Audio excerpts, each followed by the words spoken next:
observo una planta o quan retrato un animal, més que idealitzar, m'agrada buscar l'essència, la puresa. M'interessa la bellesa, el misteri que té la natura. En aquesta nova sèrie, Paisatges i flors, he volgut simplement passar-m'ho bé, com sempre, gaudir de la plasticitat de la pintura, però al final la temàtica és una excusa per poder jugar. Pel que fa a les flors, ha sigut una evolució natural del Biderber il·lustrat. El format de llibre se't quedava petit, no? Se'm quedava molt petit. Pintar contingut així és una cosa antinatural per mi. És una tornada al gran format d'aquesta exposició. Com és el procés de fer un quadre immens com aquest, amb tots els detalls, totes les fulles? Sí, és una dansa i m'encanta entrar dintre el quadre. M'agrada el gran format perquè entro dintre el quadre, se'm menja i formo part d'ell i és com un viatge. M'encanta perquè quan m'acosto puc recrear-me amb les taquetes, amb les pinzellades i jo, clar, quan estic pintant el que veig és un art abstracte, no? Vaig allunyar i... Per veure la perspectiva, no?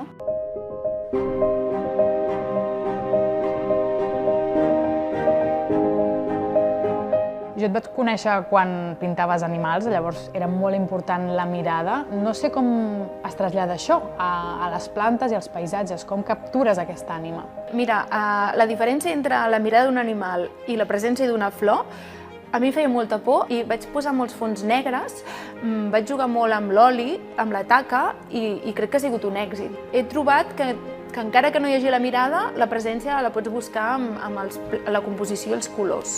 Tu dius que busques la bellesa en tot el que pintes. Això és difícil en el món en què vivim? Bastant difícil, sí, però crec que és un repte.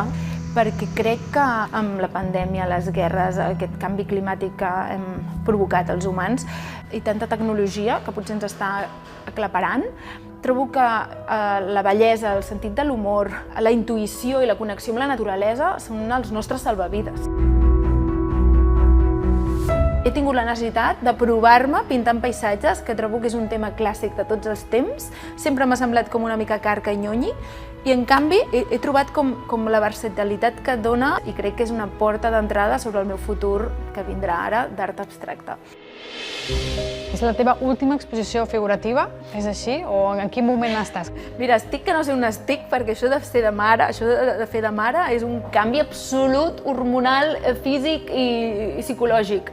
I m'estic trobant, però sí que m'inspira perquè la veig amb ella pintar i com agafa les ceres i aquest traç tan bestial que té, tan salvatge, tan segur, des de la seva intuïció, perquè tots són molt purs, no?, quan som petits, i crec que estic en el punt de maduresa de la vida on estic connectant una mica amb la meva nena interior, de manera de pintar. I ara tinc ganes de desdibuixar-me, deixar-me anar i continuar fent el mateix, però potser d'una manera més primigènia, amb la taca, amb la forma, amb veure què passa, no?, i provar-me.